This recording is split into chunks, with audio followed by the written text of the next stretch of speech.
Hola, hola, buenos días con todos. El siguiente tema a tratar es sobre vitiligo y cáncer, pues ¿cuál es la evidencia?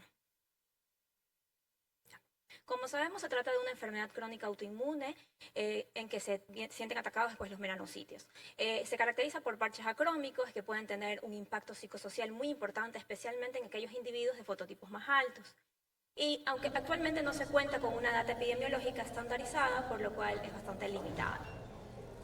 En este estudio estimaron la prevalencia e incidencia tanto global, regional y nacional, en el que incluyeron unos 22.000 archivos, de los cuales aproximadamente 90 cumplieron los criterios de inclusión y obtuvieron que de estos,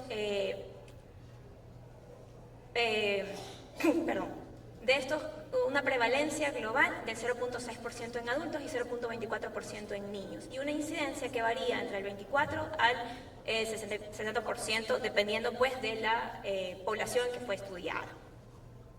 ¿Pero por qué es importante evaluar el riesgo de cáncer de piel en pacientes con vitiligo? Pues nos remontamos a este estudio en el 2010, en que realizaron una evaluación del genoma para identificar los bloques de susceptibilidad para vitiligo generalizado. Y aquí tomaron a más de 1.500 pacientes con vitiligo y más de 2.800 pacientes controles y evaluaron, pues compararon el polimorfismo de nucleótidos únicos para evaluar qué genes estaban ahí diferentes o en común.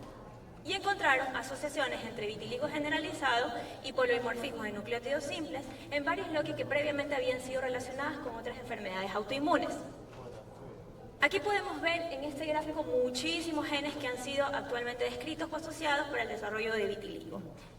Muchos de estos genes pues codifican proteínas que pertenecen al sistema inmune. Sin embargo, de estas llama bastante la atención esta proteína que fue este grupo de genes que codifican una proteína que es la de la tirasinasa, en las cuales encontraron que unas mutaciones en el alelo mayor se asoció más a vitiligo generalizado, mientras que mutaciones en los alelos menores se asociaron mucho más al desarrollo de melanoma. Y esto indica pues una relación mutuamente excluyente entre la susceptibilidad al vitiligo y la susceptibilidad al desarrollo de melanoma. ¿Podría ser un factor protector? Pues ya lo veremos, ¿no?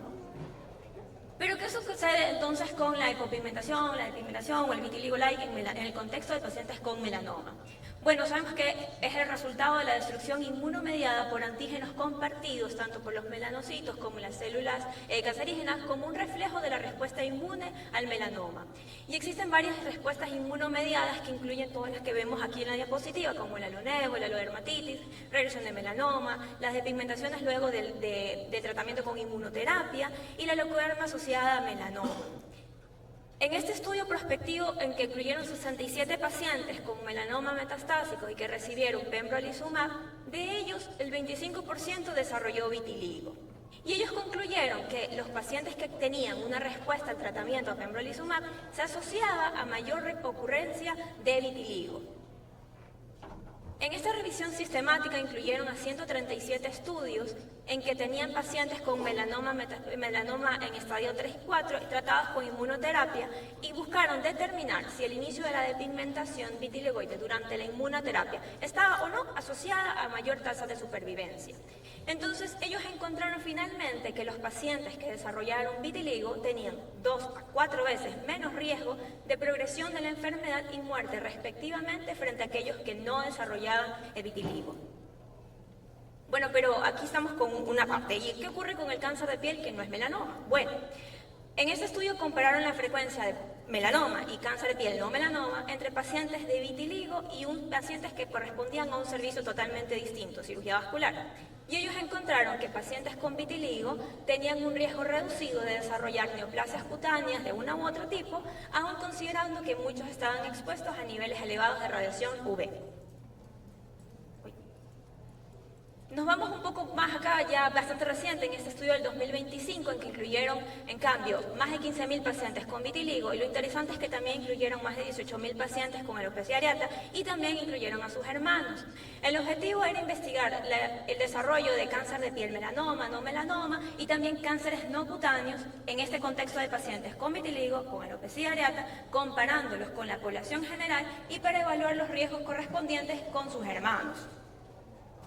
Y ellos encontraron que estos pacientes tenían un 50% menos de riesgo de desarrollar cáncer de piel, melanoma y no melanoma. que si bien encontraron una reducción del riesgo de desarrollar estos tipos de cánceres en los hermanos, esta no era estadísticamente significativa. Respecto a los cánceres sólidos no cutáneos y hematológicos, el riesgo era similar a la población en general. Y ellos concluyeron finalmente que tanto pacientes con vitiligo y alopecia areata, la disminución del riesgo de cáncer cutáneo se extendía más allá del tipo de célula diana objetivo en la respuesta inmune. En esta revisión sistemática, por otro lado, nos vamos a ir a algo distinto, tomaron 7.700 registros que consultaron, pero finalmente solo 12 fueron incluidos y condujeron y los dividieron en 3 metaanálisis, uno para melanoma, uno para cáncer de piel no melanoma y otros para linfoma. Y ellos encontraron que el índice de riesgo agrupado mostró que no habían asociaciones estadísticamente significativas entre vitiligo y estos cánceres de piel. Y que aunque la tendencia es decir, que el vitiligo no se asocia con un incremento del riesgo de cáncer, ellos sugieren que tal vez cualquier efecto protector es en realidad especulativo y que podría ser específico de ciertas poblaciones o más bien influenciado por múltiples factores externos, pero también consideran que su muestra, al solo incluir 12 estudios, eran bastante heterogéneos entre sí y que esto tendría que haber tal vez ser tomado más con pinzas. Uno de los mecanismos potenciales detrás de la reducción del riesgo, del incremento de cáncer de piel, ellos sugieren, pues en este estudio, que cualquier efecto, para ellos lo dijimos, y uno de los mecanismos potenciales detrás de la reducción del riesgo de desarrollo de cáncer en vitiligo, básicamente es el perfil genético. Se han identificado al menos 58 loquis asociados a vitiligo. Aquí podemos ver que hay ciertos grupos de genes que parecen tener un mayor riesgo de desarrollar melanoma, pero ser un efecto protector para vitiligo. Y asimismo hay ciertos grupos de genes que hacen más susceptible al individuo de desarrollar vitiligo y tener cierto efecto protector para desarrollar melanoma. Lo mismo sucede con el carcinoma vasocelular y lo mismo sucede con el espinocelular. Si bien la fototerapia incrementa el riesgo de cáncer de piel en vitiligo, bueno, vamos a ver, en este estudio retrospectivo en que incluyeron más de 60.000 pacientes con vitiligo mayores de 20 años y los dividieron en 5 grupos, dependiendo del número de sesiones de fototerapia que habían realizado. Y habían tomado a su vez un subgrupo en el que habían recibido más de 500 sesiones. Ellos querían evaluar el desarrollo de queratosis actínica, Bowen, melanoma o cáncer de piel no melanoma. Y ellos encontraron que el riesgo de queratosis actínica se incrementaba en el grupo de más de 200 sesiones. Sin embargo, el riesgo de melanoma y cáncer de piel no melanoma no se incrementaba en estos pacientes, incluso en aquellos en que recibieron más de 500 sesiones. Pero, ¿qué pasa cuando se combina con otros tratamientos? En este estudio retrospectivo con más de 25.000 pacientes con vitiligo, ellos evaluaron el riesgo de linfoma y cáncer de piel en pacientes que habían recibido inhibidores de la calcineuridina tópica, que recibieron fototerapia o que recibieron ambas.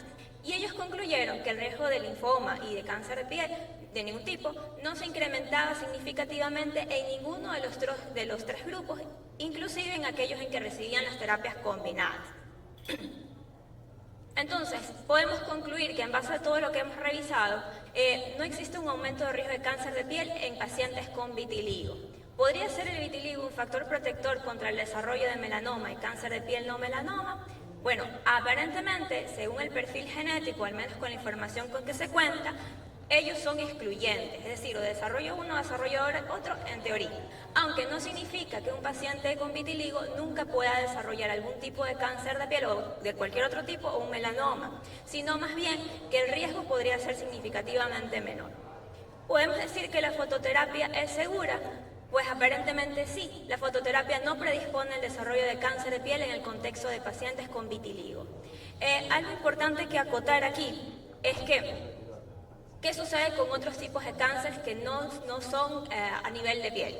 Bueno, hay varios reportes de estudios en que te indican que básicamente se ha encontrado cierto tipo de pigmentación similar vitiligoide, pero que no podrían considerarlo todavía, al menos en lo que se tiene la información, en que constituye un efecto protector. Y se lo considera que más bien no es un vitiligo como tal, sino más bien una respuesta pues, a la inmunoterapia como tal.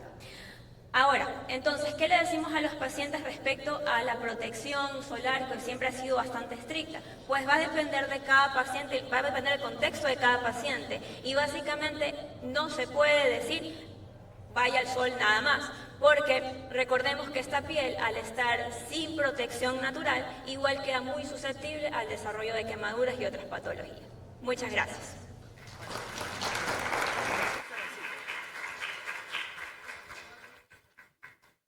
Muchísimas gracias, María Luisa. A continuación, invitamos, por favor,